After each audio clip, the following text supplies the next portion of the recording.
This is Myra Elaine on the Binding Space channel.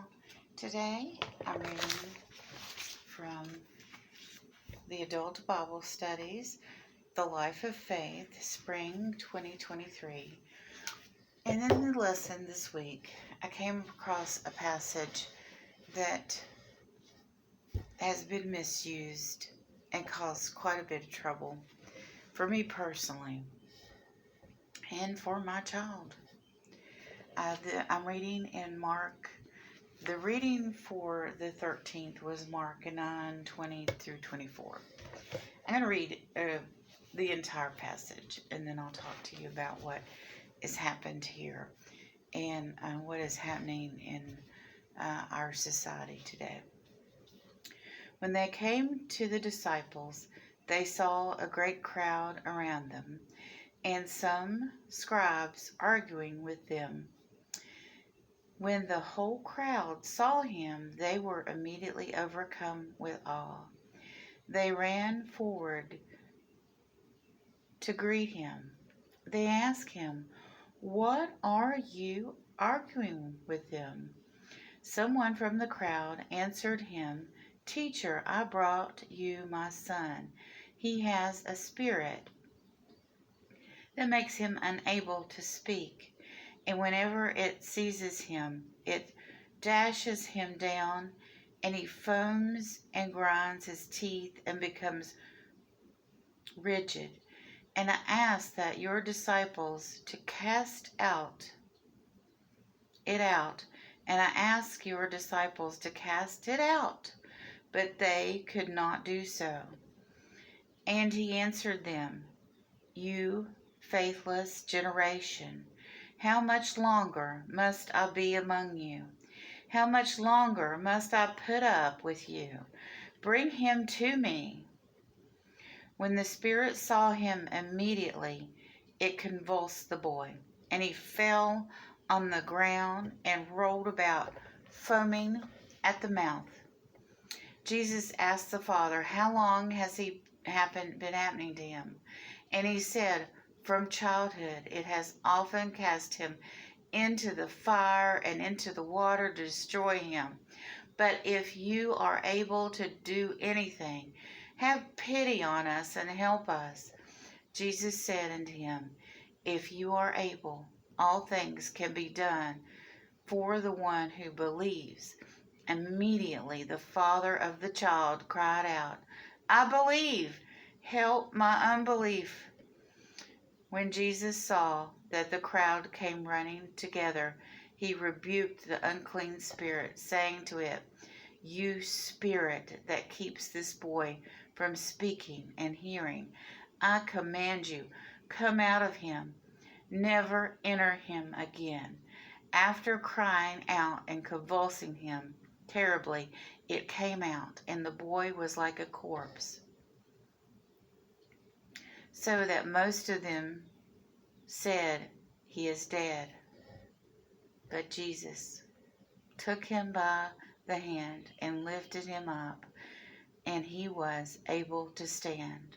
When he had entered the house, his disciples asked him privately, "Why could we not cast it out?" He said unto them, "This kind can come out only through prayer." This boy was having seizures, but he wasn't just having blindness and deafness and seizures. He was having seizures by the command of a demon. It wasn't that he had epilepsy. His blindness and deafness and epilepsy might have been interpreted by modern doctors as just that, and only that. Although, as you notice in the passage, when Jesus came near, the demon inside started convulsing the body. The difference between a person that has epilepsy, which is a medical condition and someone is demon possessed is the demon will react to the presence of holiness. Let me say that again. The demon will react, will respond to changes in their environment, whether that be going to a church or having the word of God spoken or being prayed around. I was going to say preyed upon, but preyed upon sounds like it's a territorial or overtaking. I guess it would be a holy overtaking, but I'm talking about there is a response from a demon. People can have medical conditions and not be possessed by the devil. My child and I, we went to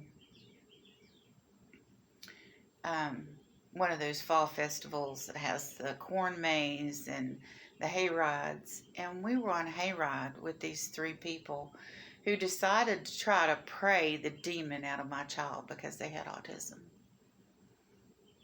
I'd never been so insulted in my life. And there was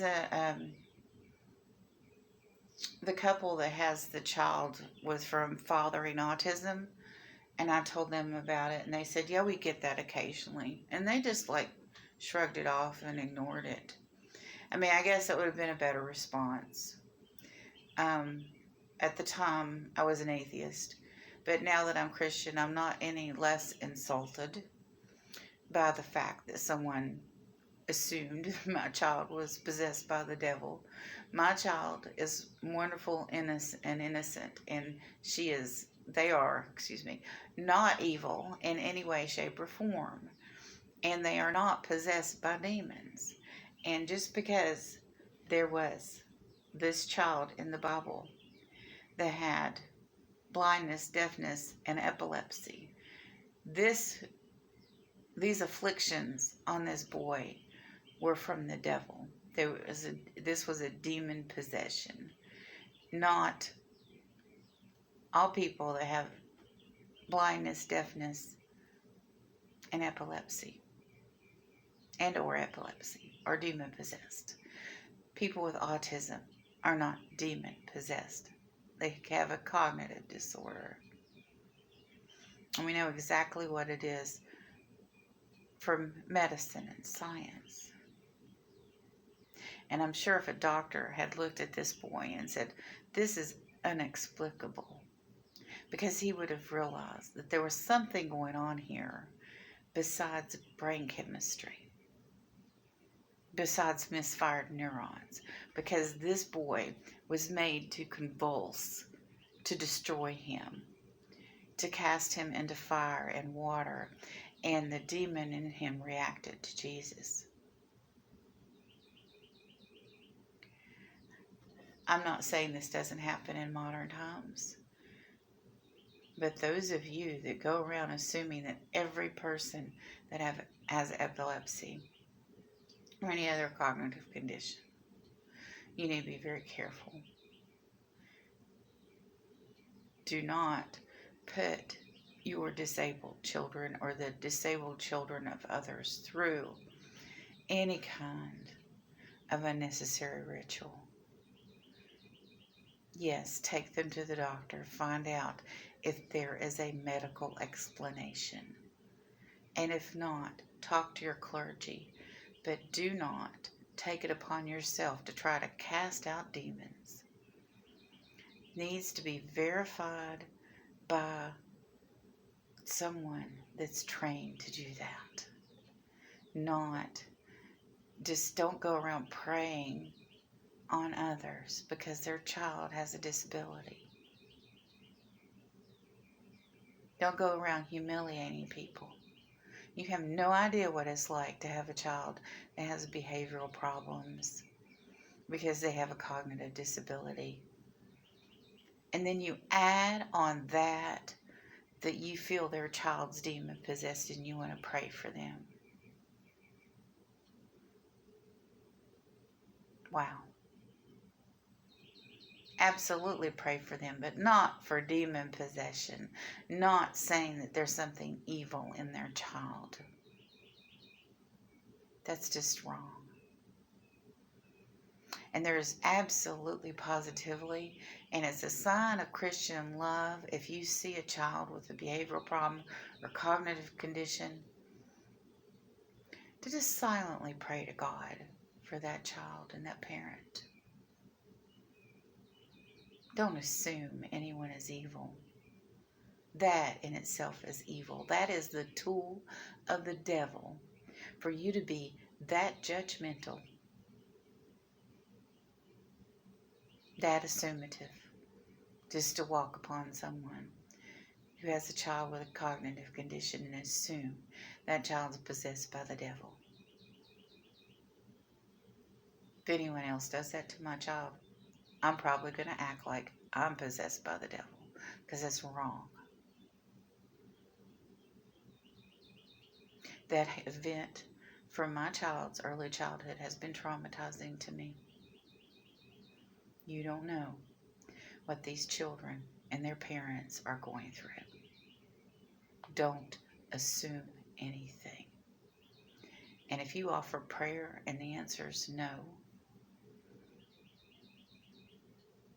silent prayer would have been fine. This public display,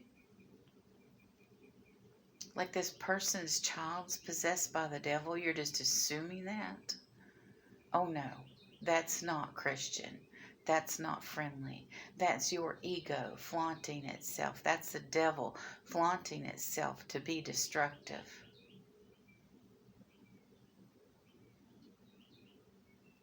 So think about what you're doing out there as Christians. Think about what you're saying. Don't just assume and judge on other people. That's wrong. Sit down and ask questions. I would have probably sit there and told them the medical history. If they were curious about it, I would have explained my child's medical condition. But they were just, boom, your child's possessed by the devil. No. My child is sweet and innocent and loving. And they have a cognitive condition. They are not like this boy who was foaming at the mouth and thrashing, having a demon thrash him around in the presence of Jesus. Two different things. Have a wonderful and blessed day. And be careful what you say and do to others. Even if you have the best intentions in the world, you could still be being used by the devil.